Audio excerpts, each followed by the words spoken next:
एपटे बाहर तो मौसम स्टार्ट हो गला दिन मान जंग वर्षा गाजुची गला गाजुची भाया पाग देखी मत तो खाली शोवाक आ गरम गरम किसी खाइबा ही इच्छा होची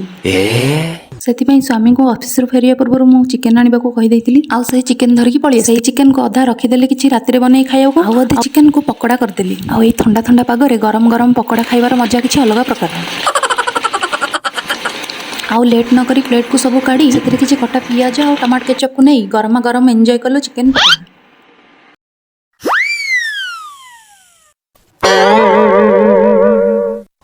संध्या भोजन टा सरला परे एबे चिंता हला राती पई आउ जो बाकी तक चिकेन थिला भाबिली आज मो स्टाइल रे किछि नुआ बनेबी एबे गोटे कढ़ई पैन रे ऑयल किछि देई सेथिरे किछि गोटा गरम मसला और अदा पियाज रसुण एमती कोला कोला कटा पियाज टमाटो को देई एमती गोल्डन ब्राउन हवा जाए फ्राई कर देली सबतिक एमती गोल्डन ब्राउन है फ्राई सारा पर गोटे प्लेट को बाहर कर देती एबे आकु छाड़ देली टिके 5-10 मिनिट ठंडा होबा ठंडा हो सारा पर गोटे ग्राइंडर जार नहीं सेथिरे सबतक देई भलो भाबरे ग्राइंडिंग कर देली अरे अरे मेन जिनसटा तो दबाको भूली जाइतिली धनिया पत्र किछि देकी ग्राइंडिंग करी एबे हमर पूरा फाइन पेस्ट बन के पूरा रेडी हो जाइछि एबे पुणी सही कढ़ई पैन रे किछि ऑयल देई सेतिर किछि लंका गुंडा हळदी गुंडा देकी एमती भलो भाबरे मिक्स कर तापर देदेली ग्राइंड करी रखिथिबा पेस्ट को तापर आकु टिके एमती मिक्स कर नै देदेली चिकन मसला और टेस्ट अनुसार सॉल्ट मसला को एमती भलो भाबरे तेल छाडिया जाय टिके कसी नेली तापर देदेली चिकन को मध्य हाई फ्लेम रे 5-10 मिनिट पई कसी देली चिकन एबे आधा आधी कसी हे गला परे ताकू कवर देई छाड़ देली 10-15 मिनिट पई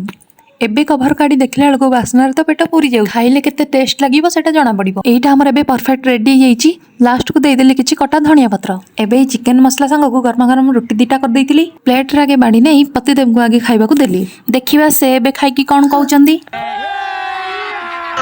इस सज्जन को क्या तकलीफ है भाई और अभी तो रुको कौन ये कहले फालतू लगुची बोली मु थरे खाइ के टेस्ट करे तो रुको जरा सबर करो मजा आएगा ना भिड़ो चिकेन टा एते टेस्ट लागुची जे मु तो आंगुड़ी चाटी खाउची देखि परथुबे आ ए लोक मते मिछ कथा कहउचंदी आउ संग माने आपण मानको जदी मो रेसिपी टा भल लागि थाए ताले प्लीज लाइक गोटे कर देबे।